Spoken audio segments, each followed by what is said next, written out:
Hello friends, welcome to my YouTube channel. बहुत बहुत स्वागत है आपका हमारे आज के रिव्यू में।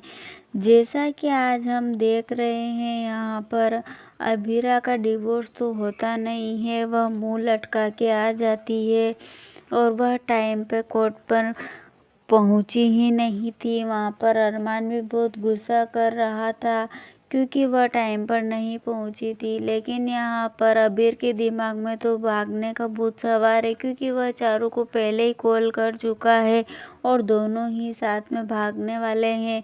यहाँ पर हम देखें तो दादी साहब और इन सबकी यह बातें चल रही होती है कि आखिर वह लड़की आई क्यों नहीं और डिवोर्स क्यों नहीं हुआ। लेकिन भगवान को भी इनका रिश्ता तोड़ना मंजूर नहीं था, इसलिए इन दोनों का डिवोर्स होता ही नहीं है।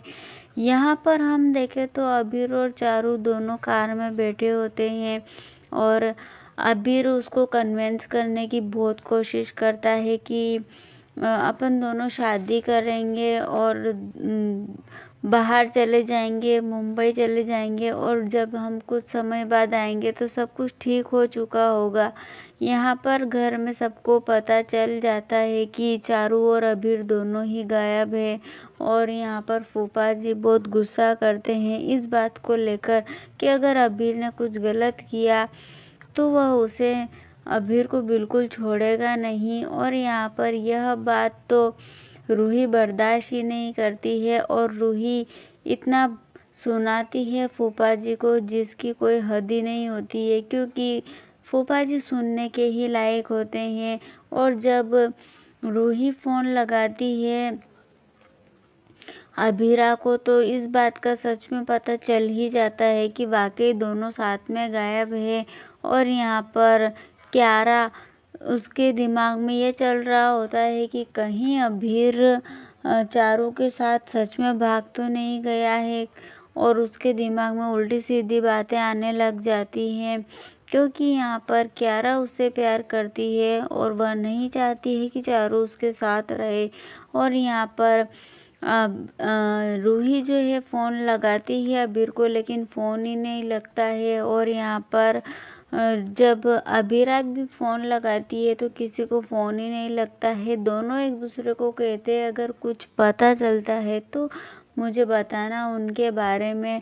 और यहाँ पर अरमान घर से निकलने वाला होता है कि यहाँ पर चारू और अबीर दोनों ही आ जाते हैं और दोनों ही आकर खड़े हो जाते हैं। अरमान उन्हें ढूंढने के लिए जाता है और यहाँ पर अबीरा बीच में आ जाती है।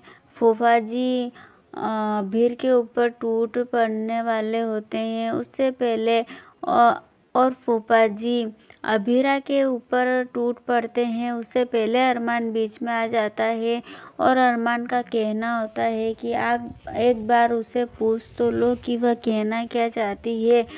आप पहले ही फैसला सुना रहे हैं और पहले ही सोच लिया है कि उन्होंने गलत किया होगा। लेकिन यहाँ पर फूफा जी कहते हैं कि तुम किसी से डरो मत और बिना डरे मुझसे बात करो। और यही सारी बातें चारू से पूछते हैं। चारू कुछ भी जवाब नहीं देती है और चुपचाप सुनती रहती है और अबीर और दोनों एक दूसरे की आंखों में देख रहे होते हैं। आखिरकार इन दोनों ने सोच क्या रखा है, ऐसे क्या बात हुई इन दोनों के बीच में जो अब यह सबको बताने में हिचकिचा रहे हैं, और आखिर इनकी क्या बात हुई होगी। और यह भागने के लिए गए थे तो फिर यहाँ पर वापस क्या कर रहे हैं।